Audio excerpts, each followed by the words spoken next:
Hello, ഇന്നൊരു നാരങ്ങ അച്ചാറിൻ്റെ റെസിപ്പിയാണ്. അധികം കയ്പൊന്നുമില്ലാത്ത നല്ല അടിപൊളിയായിട്ടുള്ള നാരങ്ങ അച്ചാർ എങ്ങനെ ഉണ്ടാക്കാൻ നോക്കാം. അതിന് വേണ്ടിയിട്ട് ഒരു 15 നല്ല പഴുത്ത ഇതുപോലത്തെ ചെറുനാരങ്ങ എടുത്തിട്ടുണ്ട്. ഇതിനെ ഒന്ന് ആവിയിൽ വേവിച്ചെടുക്കണം. അതിന് വേണ്ടിയിട്ട് ഒരു പാത്രത്തിൽ ഇതുപോലെ ആവിയിൽ വെച്ചിട്ട് വേവിച്ചെടുക്കുന്നുണ്ട്. ഒരു 5 മിനിറ്റ് നേരം ഹൈ ഫ്ലെയിമിൽ വെച്ചിട്ടൊന്ന് ആവി കയറ്റിയെടുത്താൽ തന്നെ നന്നായിട്ടൊന്ന് വെന്ത് വരും. വെന്തിട്ട് പൊട്ടി പോകാതിരിക്കാൻ നോക്കണം. ഏകദേശം ഒന്ന് വെന്ത് കഴിയുമ്പോൾ നമുക്കിതൊന്ന് മാറ്റിയിട്ട് ചെറുതായിട്ട് ഇങ്ങനെ അരിഞ്ഞെടുക്കാം. ഇനി ഇതിൻ്റെ അകത്തേക്ക് 1/2 ടേബിൾ സ്പൂൺ ഉപ്പും ഒരു 1/2 ടീസ്പൂൺ കായപ്പൊടിയും കൂടി ചേർത്തിട്ട് നന്നായിട്ടൊന്ന് മിക്സ് ചെയ്തെടുക്കണം. ഉപ്പിനെയും ചേർത്ത് കൊടുക്കേണ്ടി വരും. നമ്മളിപ്പോൾ തൽക്കാലം ഒരു 1/2 ടേബിൾ സ്പൂൺ ഉപ്പിട്ടിട്ട് നന്നായിട്ടൊന്ന് മിക്സ് ചെയ്തെടുക്കാം.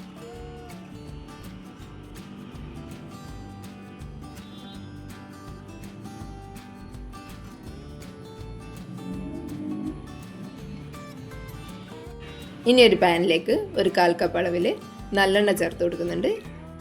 ഇതിന് നന്നായിട്ട് ചൂടായി വരുമ്പോൾ കുറച്ച് കടുക് ഇട്ട് കൊടുക്കുക. കടുക് ഒന്ന് പൊട്ടി വരുമ്പോൾ അതിൻ്റെ അകത്തേക്ക് കുറച്ച് വെളുത്തുള്ളി നീളത്തിലരിഞ്ഞിട്ട് ചേർത്ത് കൊടുക്കുക.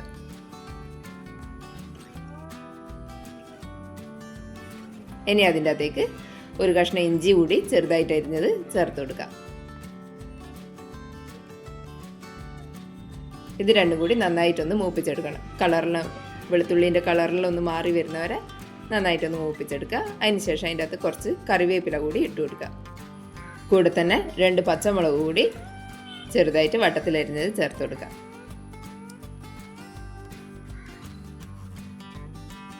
ഇനി ഇതിൻ്റെ അകത്തേക്ക് പൊടികൾ ചേർത്ത് കൊടുക്കണം. അതിന് വേണ്ടിയിട്ട് ഫ്ലെയിം ഒന്ന് ലോയിലാക്കിയിട്ട് വെക്കുക. അതിനുശേഷം 3 ടേബിൾ സ്പൂൺ കാശ്മീരി മുളക് ചേർത്ത് കൊടുക്കുന്നുണ്ട്. അതിൻ്റെ കൂടെ 1/2 ടീസ്പൂൺ മഞ്ഞൾപ്പൊടി കൂടി ചേർത്ത് കൊടുത്തിട്ട് നന്നായിട്ടൊന്ന് വഴറ്റി കൊടുക്കുക.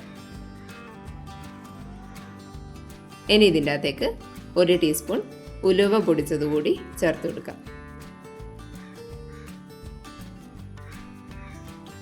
ഇനി പൊടികളിൽ എണ്ണയിൽ കടന്നിട്ടൊന്ന് മൂത്ത് വരുന്ന സമയത്ത്, പൊടികൾ പച്ചക്കുത്തലം മാറി വരുന്ന സമയത്ത് നമുക്ക് ഇതിൻ്റെ അകത്തേക്ക് അരിഞ്ഞു വെച്ചിട്ടുള്ള ചെറുനാരങ്ങ ചേർത്ത് കൊടുക്കാം.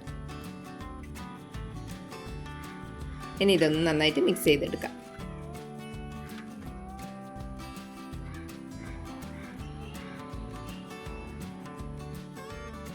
ചെറുനാരങ്ങയൊന്ന് നന്നായിട്ട് ഉടഞ്ഞു പോകാത്ത വിധത്തിൽ നന്നായിട്ടൊന്ന് മിക്സ് ചെയ്തെടുക്കണം.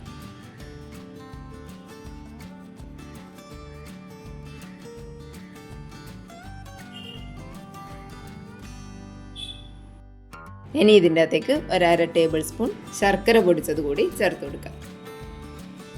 ഇതെല്ലാം കൂടി ഒന്ന് മിക്സ് ചെയ്തെടുത്തതിന് ശേഷം ഒന്ന് മാറ്റി വെക്കുക കുറച്ച് നേരം. ഇനി ഇതിൻ്റെ അകത്തേക്ക് വിനാഗിരി ചേർക്കണം. അതിന് വേണ്ടിയിട്ട് വിനാഗിരി ഒന്ന് ചൂടാക്കി എടുക്കുന്നുണ്ട്. ഒന്ന് തിളപ്പിച്ചെടുത്തതിന് ശേഷം ഇതിൻ്റെ അകത്തേക്ക് ഒഴിച്ചു കൊടുക്കുക. ഇനി എല്ലാതും കൂടി നന്നായിട്ടൊന്ന് മിക്സ് ചെയ്തെടുക്കാം.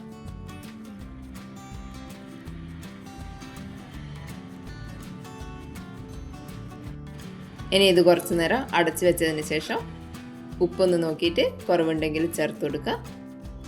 നല്ല അടിപൊളിയായിട്ടുള്ള അച്ചാർ റെഡി ആയിട്ടുണ്ട്.